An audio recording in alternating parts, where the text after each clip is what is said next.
So the Harmony Alliance offers the opportunity to pool very large data sets from multiple different sources.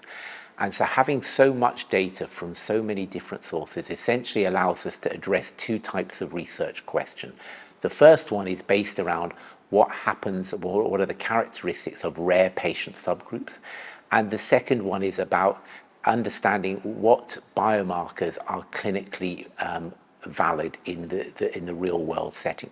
So in terms of the first one, numbers is the business of Harmony. So if you have a rare patient subgroup that maybe only accounts for 1 or 2% of your patient population, any one center or indeed any one country can't identify what the full spectrum of characteristics of those patients are, whether that's the genetic profile, whether that's the response to standard chemotherapy, or even simple things like what is the age and sex distribution of that patient population.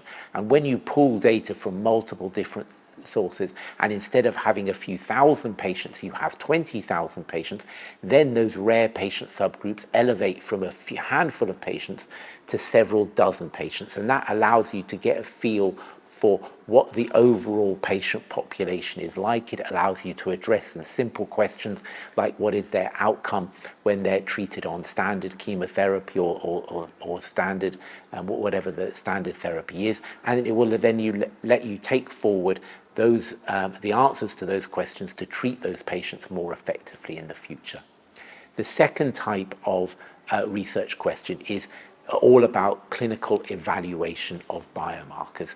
So within hematological malignancies, all hematological malignancies, there are a variety of different biomarkers. These can be clinical biomarkers like the age and sex of the patient. They can be response biomarkers like levels of minimal residual disease, or indeed genetic biomarkers.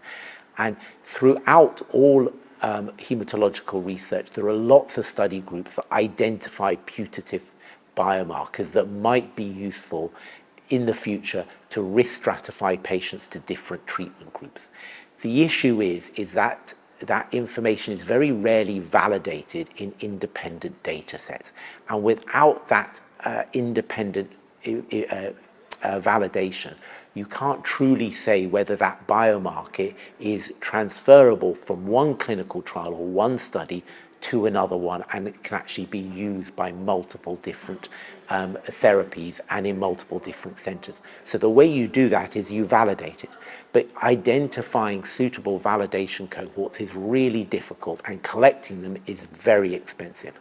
So what Harmony does is, because it's already pooled that data from multiple different data sources, it allows you to validate that biomarker rapidly, robustly across multiple different cohorts. And this allows you to not just validate it, but also estimate the size of the effect with much greater accuracy. And our research group has done this recently within acute lymphoblastic leukemia. It has validated a risk profile for a subgroup called high hyperdiploidy, and using the Harmony dataset, we've been able to provide much better estimates of how that biomarker can be used going forward. So they're the two major types of research question that the Harmony Alliance can answer that would be very difficult without that data sharing idea.